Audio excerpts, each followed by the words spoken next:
Good morning, Husker Nation. This is Ethan Bias's 4 Hours of Lincoln, where I talk everything Husker athletics on the daily for the most part. Let's dig right into things. Before I do, please like, subscribe to my show, spread the word around, tell your friends, do whatever makes you happy. Um, but yeah, this is where I talk about everything Husker athletics. And we get a lot of cover for yesterday and today. So let's dig in. So uh, it was yesterday, Eleanor Dale, our one of our soccer players, who had a tremendous season, by the way, was named first team All American by the United Soccer's panel or whatever. So she's our 20th overall in program history, and 14th different player in program history. And she is our fourth first teamer in program history. So we now have four first team All Americans in our history of soccer, which is awesome. So congratulations to Eleanor Dale. And also on that note, so they have an award show of some kind, and that takes place on January 13th.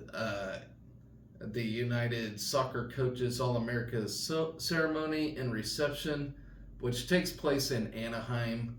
It's kind of like how football does their awards, where they pass out the Bednarik and all, the Heisman, all that good stuff.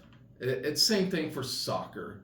And that's where we'll figure out who the soccer player of the year is, which Eleanor Dale is the semifinalist for. So congratulations to her on a terrific season. I'm very happy for her. So switching the gears to football news, and like I said, when I started this thing, I don't talk about recruiting, but anything else goes. So what took place yesterday, Tony White has restructured his contract. And I don't like talking about money, people tend to do, but, for X amount of dollars and whatnot. I don't do that because I feel like that's a problem with America right now. We're too concerned who makes what and whatnot all the time. I don't do that. I don't say, oh, this guy's making this millions of dollars, because that just, I don't know. That's stupid. I don't talk about money on this show for good reasons, I believe. But anyway, but his contract has been restructured, so it looks like we're going to retain him at least another year, which is great. And everybody said, how great our defense is. And it was great, but it wasn't excellent. It wasn't the best. It was our greatest asset to our team. But there were times our defense looked exposed. But with that being said, Tony White is back, and I think he will lead a better defense into next year. So, very excited about that. On a note for our defense, the Black Shirts ranked 8th nationally in rushing defense, allowing just 92.9 yards per game, which is our best run defense since 1999. So I did not know that. That's actually, it's been a long time since we did have a great rush defense like that. And can you imagine if we had a rush defense like that under Bo Pelini? Where was Tony White back then? My gosh. So that's something I did not realize. It's been that long too. And that's been since our last freaking conference championship. So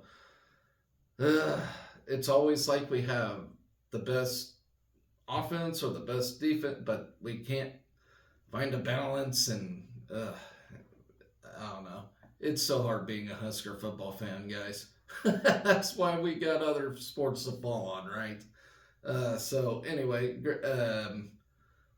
let's see. Husker opponents were held to 14 points or fewer points in 8 games, besides Michigan, of course, where they hung 40 some on us. We ranked 17th nationally in scoring defense at 18.3 points per game. That's the program's best scoring defense average since 2010. And let me back up. Uh, how many touchdowns did Michigan score defensively on us? Because, yeah, some of those weren't our defense fault. So, yeah, I remember now. Anyway, so there's a few side pieces of sports there. So we're going to move on to swimming and diving, who has been competing since Friday. And we got our swimmers at the Hawkeye Invitational, and then we got divers at the Camo International Invitational, which I can't find info on. So I won't be talking about the diving team on this episode unless somehow I can miraculously find info on that tournament. I'm sure I'll find it after that's concluded, but we'll talk about the Hawkeye Invitational, which we are currently sitting in second in right now as we speak. But I have not covered day 1 or day 2, and today is the final day of that. So let's go over day 1 real quick. And okay, so in the 200-yard free relay, and I'm just going to go over the finals results on day 1 here, not the prelims or anything, just the finals results, which ultimately matters in the first place. So in the 200-yard free relay, our Group A team finished second. Our B team finished sixth. In the 500-yard freestyle, Genevieve Jorgensen finished first. Katerina Bisiacci finished fourth. Our 50-yard freestyle, JoJo Ramby in fourth. Emily Hames in sixth. Beatrix Tenko 10th place, Anna Vlachu. 12th place, Caitlin Cairns. 13th place, Julia Marchi. 17th place, Anastasia Tishy. 22nd, Gabriella Donahue. 26th place, Amelia Riggett. 40th. In the 200-yard individual medley, Sarah Barton finished second. Maya Hall in fourth. 400-yard individual medley, our Group A team finished second. Our Group B team finished third. And our Group C team finished sixth place in that. And then so on day 2, we just wrapped it up yesterday. Our team still isn't currently in second, behind Iowa, of course, who is the only team to beat us this year in a one-on-one duel. So it looks like, I mean, other than that, we're looking pretty good. So JoJo Ramby raced to a 100 breaststroke title while notching a solid NCAA B cut to highlight strong performances by the Nebraska swim team at the Hawkeye Invitational. As I said, Ramby, who is a junior from Omaha, cruised to a first place finish in Friday's 100 breaststroke prelims in an NCAA B time standard of 1 minute and 1 minute on the dot, 0.63, before capping an impressive day with the season best time of 1 minute, 0.54 in the final to capture the event crown.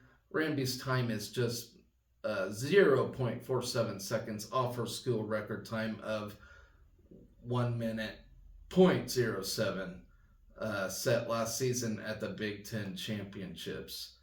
So congratulations, JoJo Ramby. Then you got junior Maya Hall, who added an NCAA B cut of her own with the season best time of 1 minute, 1 second, 0.20 to finish runner-up, and then 100 breaststroke behind Ramby. Freshman Amelia Riggett added a 6th place finish in prelims with 1 minute, 3 seconds, 0.85, while junior Sydney McCracken took 8th. Freshman Beatrix Tanko contributed to an NCAA B cut of her own with a season best 53.26 to take second in the 100 butterfly. In the 100 fly prelims, Anna Blatchu took 4th, Lexi Kusira took 5th, Caitlin Cairns took 6th, and Anastasia Tishy took 8th. Sophomore Giulia Marchi captured another 2nd place individual finish for the Big Red by posting a personal best time of 1 minute, 49 seconds, 0.06 in the 200 freestyle. Blatchu took 6th and Kusira took 8th in the prelims. In the 400 individual medley finals, sophomore Gina Jorgensen notched an NCAA B cut, 4 minutes 16 seconds on her way to a third place finish. Sarah Barton touched a wall right behind Jorgensen in 4th place with a time of 4 minutes 17 seconds, 0.40, just 1/10 of a second shy of the NCAA B standard. Caitlin Cairns contributed a 6th place finish with a time of 55.7 in the 100 backstroke. Through 2 days of competition in Iowa, we sit in 2nd place, as I mentioned, with a team total of 510, just 7 points back of the hosts from Iowa. Let's see. Okay, the Husker relay team of Jorgensen, Kusira, Marchi, and Katerina Bisiacci added big team points by winning the 800 freestyle relay. The Big Red added a 2nd place finish to the 200 medley relay as Cairns, Ranby Tinko, and Emily Hames joined forces for a time of 1 minute 40 seconds. So there you have it. That's our updated thing on swimming and diving.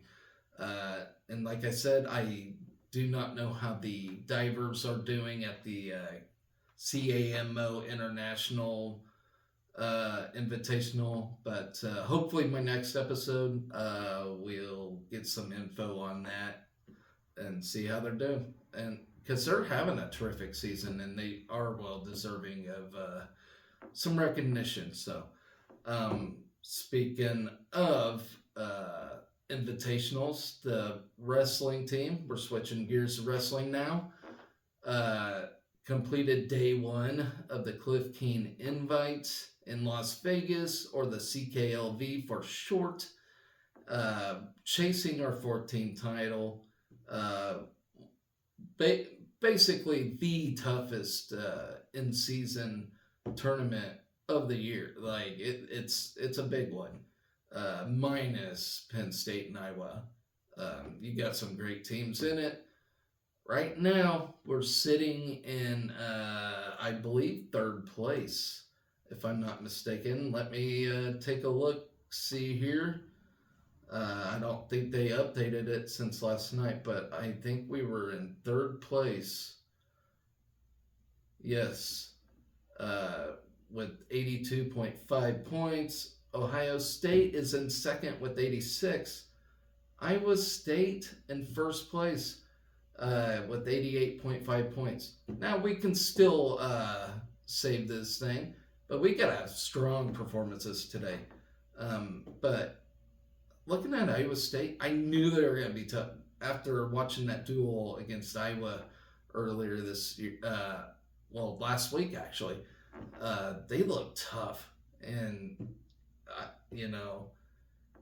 we'll see how we do in this thing. But let me show you why we are in 3rd place at the moment. So we're going to start at the 125-pound bracket, where Caleb Smith seated 4th in this thing.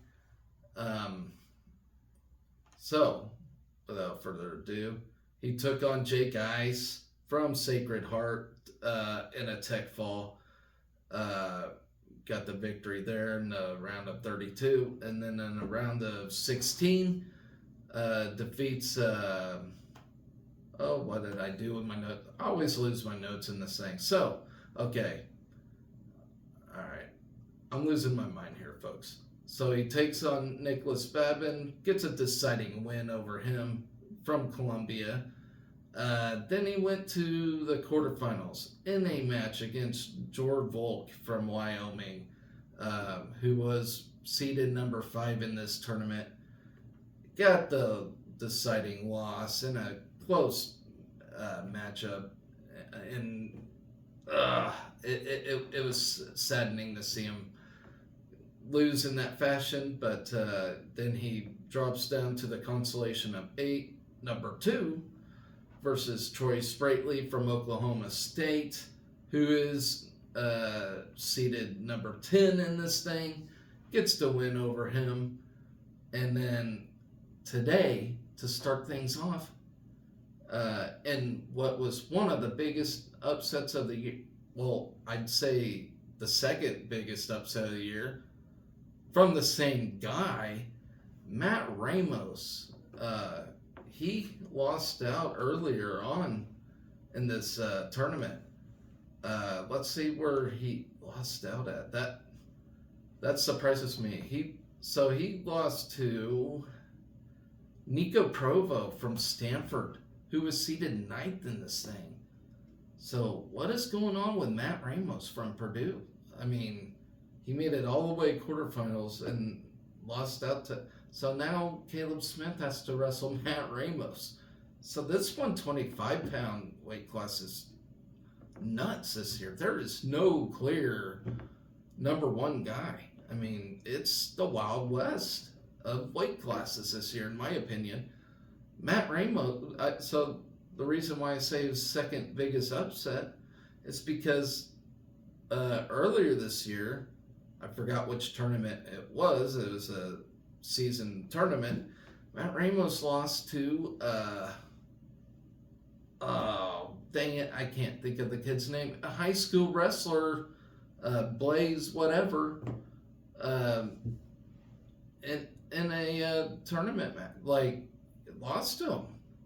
I couldn't believe it. So, and Matt Ramos, as you all know, is the guy that pinned Spencer Lee last year. And Spencer Lee was basically God's gift to the world in wrestling.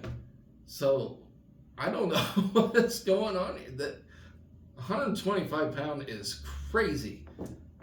Crazy stuff. I don't have a clear number 1 in my opinion. There's no clear number 1 in the 125-pound weight class. So start things off today. As I said, Caleb Smith has to wrestle Matt Ramos in the consolation of 8, number 2 in this thing. So crazy stuff from the get-go.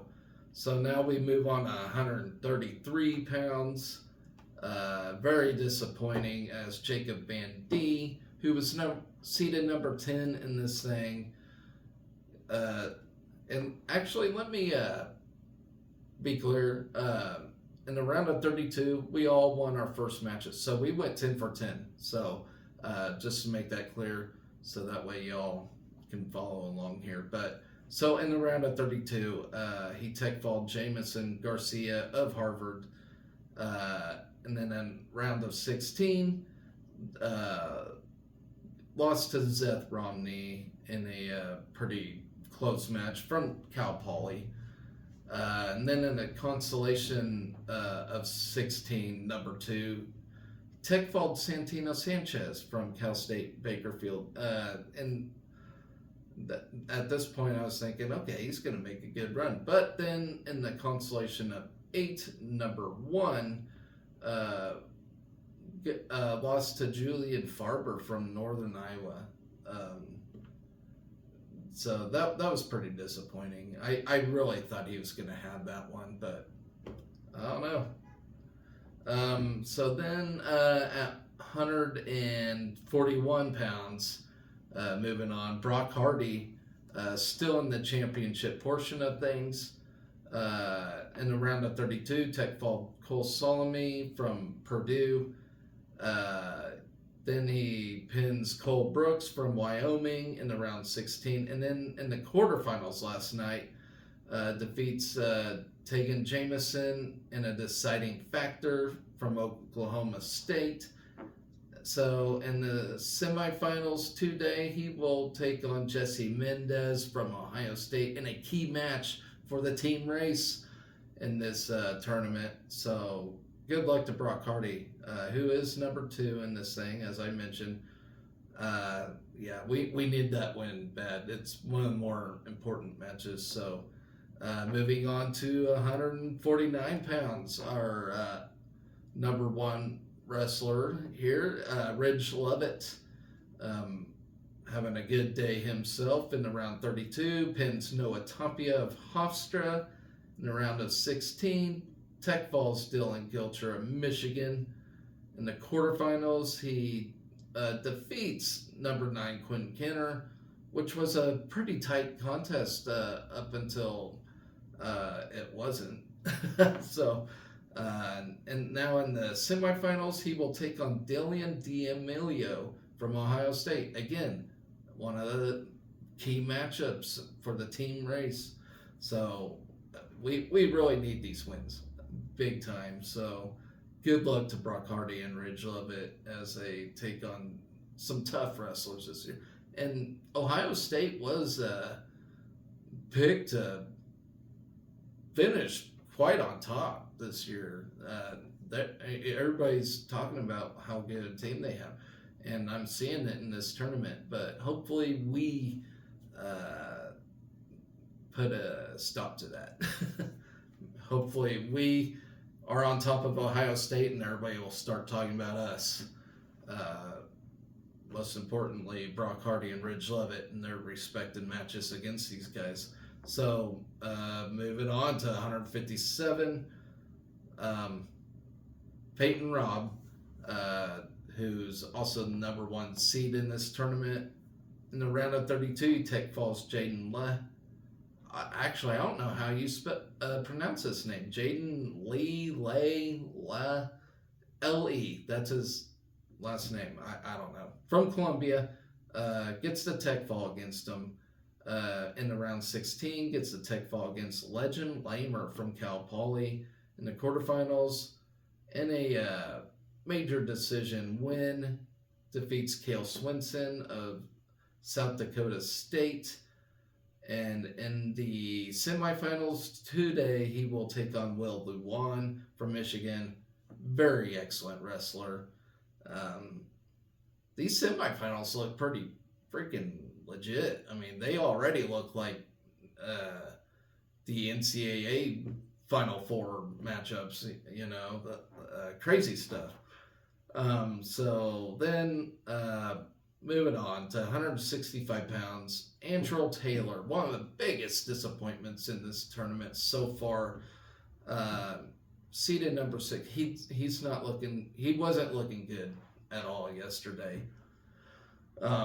His first match he did, though, in the round 32, gets a deciding win against Connor Gaynor of South Dakota State. In the round of 16, though, he lost to Gianno Petrucelli of Air Force. And I'm pretty sure he took him on at the Navy Classic and got the win there. So clearly something's going on with Antrell Taylor.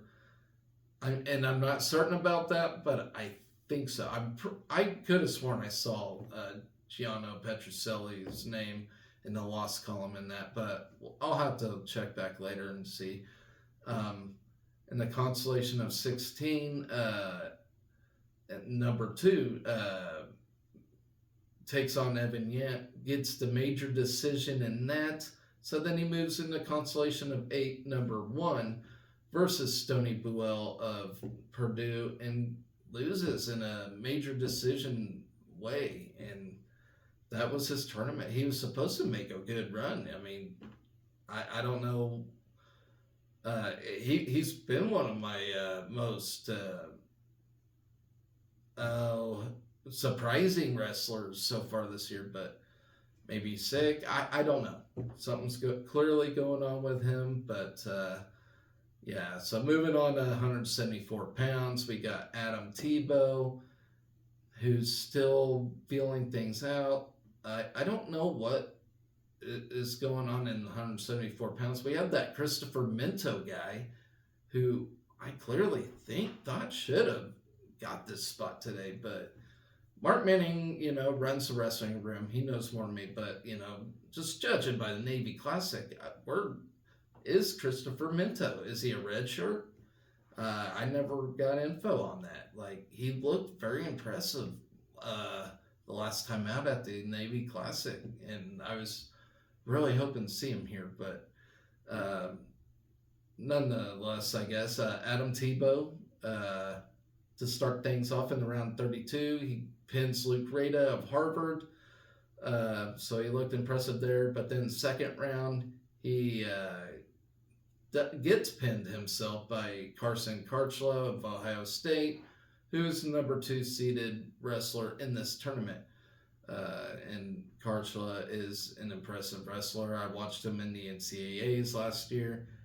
He's looking to have a really great year this year himself. And then in the consolation round of 16, number 2 falls to Sal Perrine of Ohio, who is another solid wrestler. So tough going for our 174-pound weight class, and which is absolutely loaded with excellent wrestling this year. One of the top weight classes, in my opinion. 184 pounds, we got Lenny Pinto, who is looking damn good. Looking like the guy who I thought he'd be in this tournament. So in the round of 32, pins Quayan Short of Wyoming. Second round, gets the deciding win against Dylan Fishback from North Carolina State. In the quarterfinals, most epic match of the day, as he took on Dustin Plott from Oklahoma State. This was a wild-ass match. Dustin Plott had like the huge early lead against Lenny Pinto, and somehow Lenny Pinto climbed back and then got a last-second takedown on him, like very last second, to beat him. So it was probably one of the craziest matches of the whole tournament so far overall. So then that leads Lenny Pinto to take on Peter Keckgeisen from Northern Iowa. Or did I say Peter? I meant Parker Keckgeisen from Northern Iowa. Last year, I couldn't remember if he's a national champion last year, but I know he's in the finals. I'm pretty sure. Semifinals or final. I know he was up there. I watched it last year, but Parker Keckgeisen from Northern Iowa, he will take him on in the semifinals. A lot of huge semifinal matchups today. Like it's not going to be an easy day for us. That's for sure. So, man, if we can get some wins in this first round of day 2, it would be absolutely huge for us. And I really hope we pull them off, especially the ones against Ohio State wrestlers. Just it's going to be a huge, important day, that's for sure. So 197 pounds, another disappointing day for Silas Allred, our lone Big Ten champion coming into this season. So in the round of 32, he pins Jake Travato from Sacred Heart. In the round of 16, major decisions, Evan Bates from Northwestern. And then in the quarterfinals, tough man. He was down way too early against Jacob Cardenas of Cornell, who is an excellent wrestler, by the way. But yeah, he just found himself in a slump early on in this match. He was making a comeback, but just didn't have enough time to get it. And so then he loses in the quarterfinals, which puts him in the consolation of 8, number 2. against Wyatt Volker of Northern Iowa, where he tech falls him. And so to start things off for him today, he will be in the consolation of 4 round versus Joey Novak of Wyoming. And then that leads us to our heavyweight, Harley Andrews, in the round of 32. Major decisions, Jordan Greer of Ohio. In the second round, he got pinned by Lucas Davison of Michigan. Excellent wrestler, number 1 seed in this thing. And then loses a tight battle against Jose Valdez of Northern Iowa and loses out in the tournament overall. So we still got 1, 2, 3, 4, 6 Huskers in it. 4 are still in the championship side. 2 are in the consolation side. So very tough first round for our Huskers to start off day 2. Of course, it's all going to be tough from here on, but it is what it is, and hopefully we get our 4th team title today. So follow that action on Flow Wrestling. Moving on now. So I talked about wrestling. Let's talk about the 2 remaining basketball games for this week. Women's basketball will take on Georgia Tech in the You Betcha roller banner giveaway. Women's basketball continues its 3-game homestand by taking them on in Lincoln. Tip-off, let's see. Okay. Tip-off between the Huskers and the Yellow Jackets at Pinnacle Bank Arena is set for 2 p.m. And Saturday's game will feature Nebraska's annual U.S. Marines Toys for Tots collection, which is a very nice and cool thing to do for the Tots. The game will also include a You Betcha roller banner giveaway, and if you don't know what You Betcha means, it's Matt Coatney's catchphrase, who calls the games on the radio. Awesome dude. I love the guy. You Betcha. Nebraska fans can listen on the Huskers radio network and watch it on BTN Plus. So without further ado, we're hoping to build off momentum after a 77-53 win over Florida Atlantic on Wednesday, which was just a huge game for us to win. We needed that.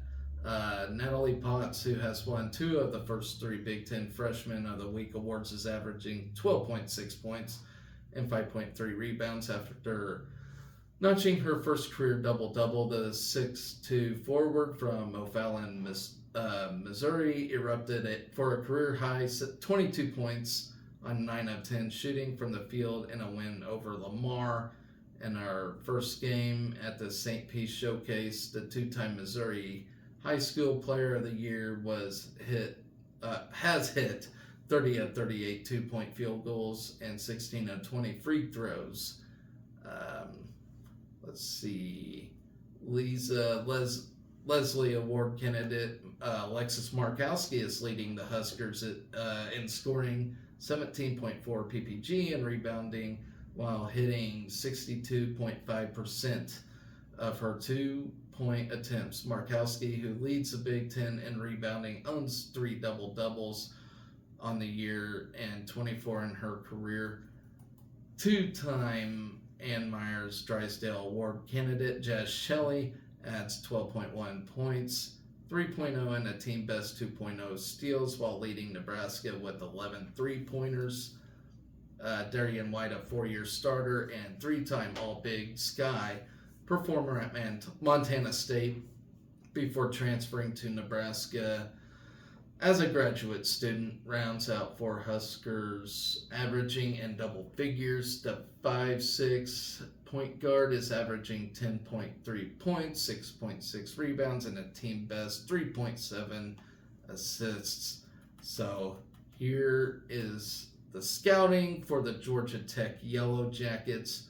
Coach Neil Fortner leads Georgia Tech to Lincoln after a 68-58 loss to Florida on Wednesday in Atlanta. The Yellow Jackets carry a 5-2 record in Fortner's 5th season. Fortner had previous college coaching stops at Purdue and Auburn.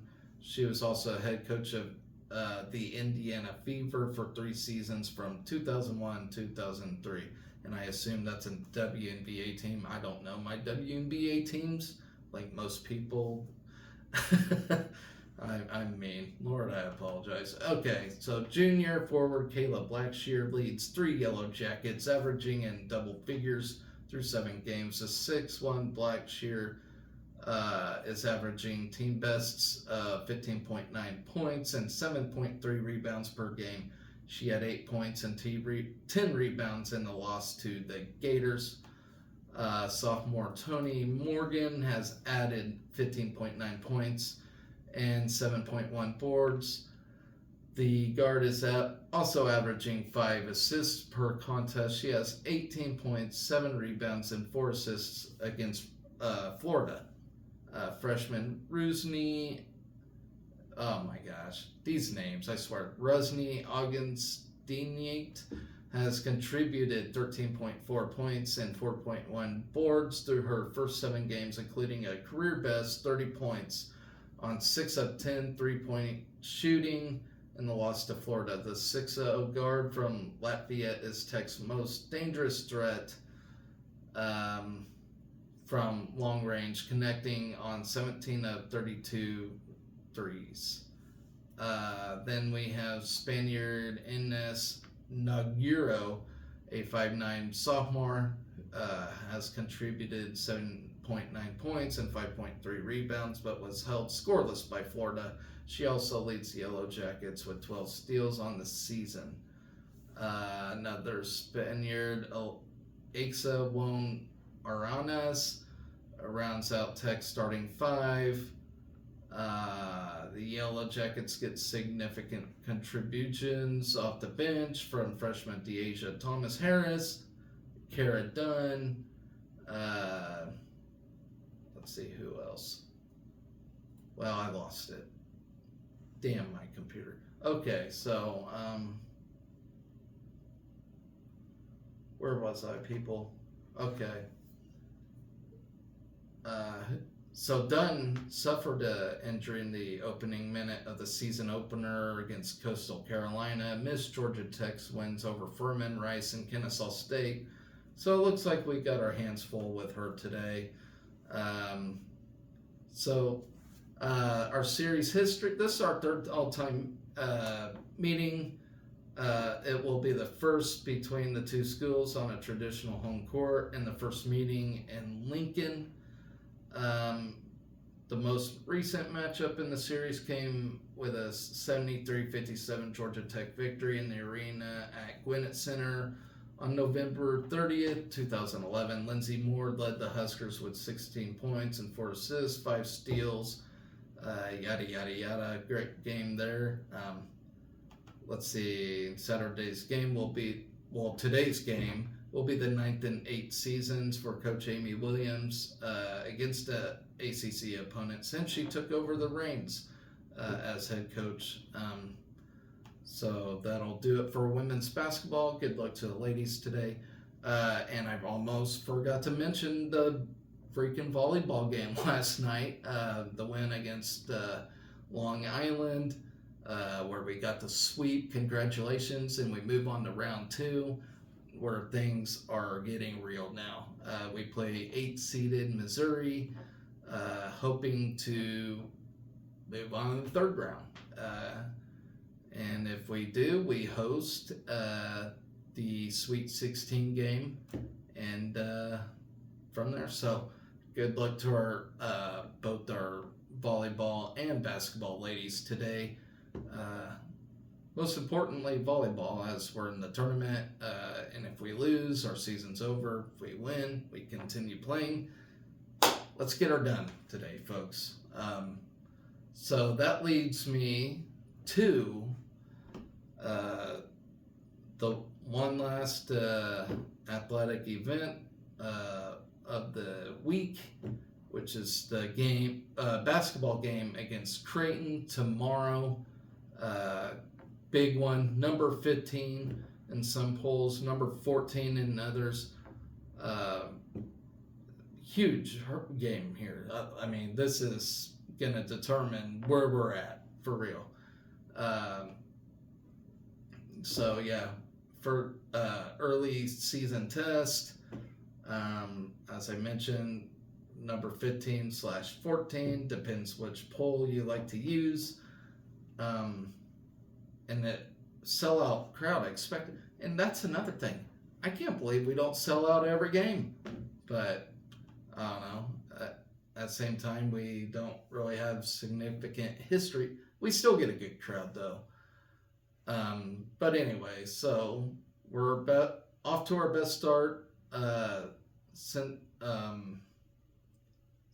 85-72 win over Cal State Fullerton. Ranked Mass 19 points and 9 rebounds, led 5 Huskers in double figures as we moved to 7-0, first time since 92 and 93. So wild stuff there. Mass hit 3 of Nebraska's season high 12 3-pointers in the win over Titans, while falling 1 rebound shy. Fourth double-double of the season. The 7-0 start marks the 5th time in program history that we opened the season with 7 or more wins. Incredible stuff.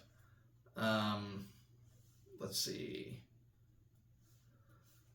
Mast is one of the 4 Huskers, averaging at least 14.6 points per game as the Huskers enter the weekend, ranked 4th in the Big Ten in scoring offense at 81.6 points per game. We scored 80 or more points in 6 of our first 7 games and is averaging 85.5 PPG since Juwan Gary returned to action on November 15th. The Huskers are 13-3 over the last 16 games dating back to February 1st, 2023. A big reason for that is our offense, as we average 77.6 points per game on 48% shooting in that stretch for the first 23 games last year until February 1st. We were at 65.4 points per game and scored points in 14 of the past 16 games and scored 80 plus 6 times in 7 games this season.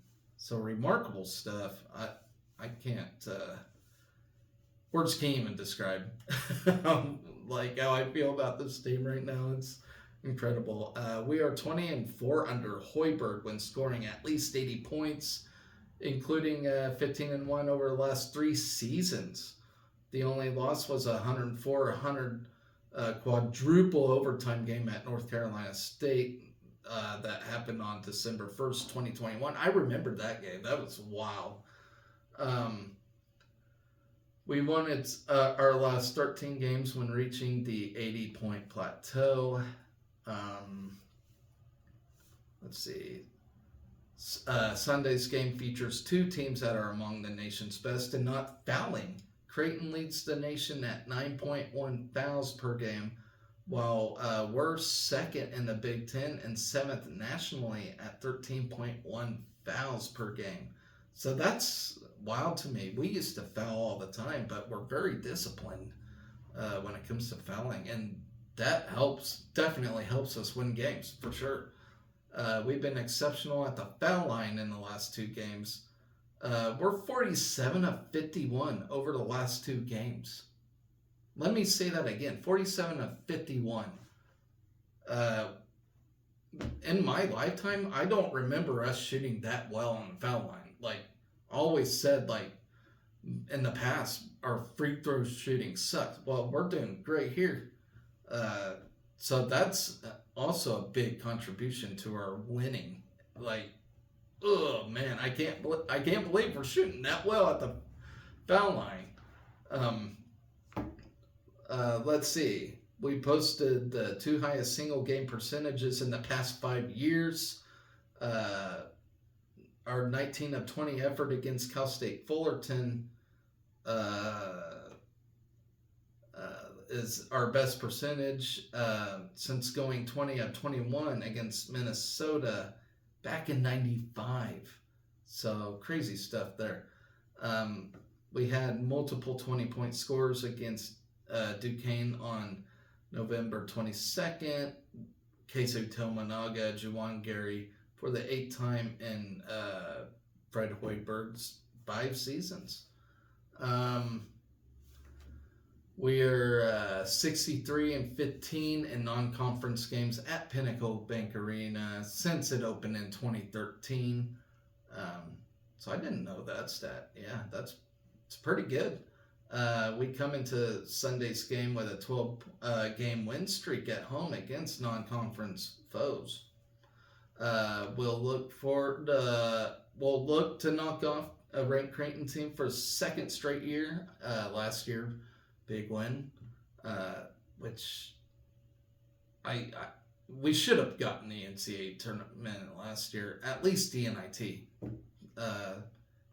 And beating Creighton last year was one of the big reasons why. But for some reason, they just didn't want us in it in any of the tournaments. But hopefully, we get the win this year, and they'll look at us differently. So let's see. We're 3-12 all time against teams ranked number 15 in the AP poll. So with wins over Colorado from the 96-97 season, Michigan State in the 94-95 season, and Arkansas in the 83-84 season. So that's wild to me. We only played 18 ranked teams in the AP poll. I don't know. That's crazy to me. So we're 3-3 in our last 3 games against ranked teams dating back to March 1st, 2022. And yeah, our bench provided a spark, averaging 26 points per game in the first 7 games. The Huskers' leading scorer has come from the bench 3 times. So Sam Hoiberg against Lindenwood, CJ Wilcher against Ryder, and Juwan Gary against Stony Brook. And Nebraska had at least one double-figure effort from our bench in all 7 games. So, yeah, looking at Creighton, they're at 6-1. They beat Oklahoma State on Thursday in Stillwater. They returned 3 starters from a team that won 24 games and reached the Elite 8 before falling in the final seconds to San Diego State. That was a wild game. They're a potent offensive club, averaging 83.3 points per game while shooting 50% from the field and 40% from three-point range. Creighton is among the national leaders in three-pointers per game and has a 10.7 rebound margin. Creighton is led by a trio of veterans in Ryan Kalkbrenner, Trey Alexander, and Baylor Shinerman, all of whom average at least 15 points per game. Kalkbrenner is a 2-time Big East Defensive Player of the Year, so he's an outstanding player. Our series history, meeting for the 57th time. Creighton holds a 29-27 lead against us in the history of this thing. They won 7 straight meetings between 2011 and 2017. As I mentioned, Fred Hoiberg got his first victory against Creighton last year. So that was a significant win for us for sure. And so, yeah, we're looking for 2 in a row. Important game Sunday, especially, if we can somehow pull this off, we'll definitely be in the polls on Monday. And I would love to see that. And 8-0 start for us would be huge. Be a huge jump start for this basketball program. So that is what's on tap for today and tomorrow. tomorrow after the game against Creighton. We'll go over what's to come next week, and from there, guys. So it's been a long show, and as always, please like, share, and subscribe if you like this thing. Been working my tail off to provide an awesome show for all of athletics. I think all of Husker athletics deserve recognition. We always tend to talk about just football or basketball or whatever, but I like to cover it all. And we got gymnastics coming up. I'll cover that. Yeah, guys. With all of that, this has been a long episode, but always remember, be excellent to each other and party on, dudes. As Bill and Ted says, go Big Red, guys.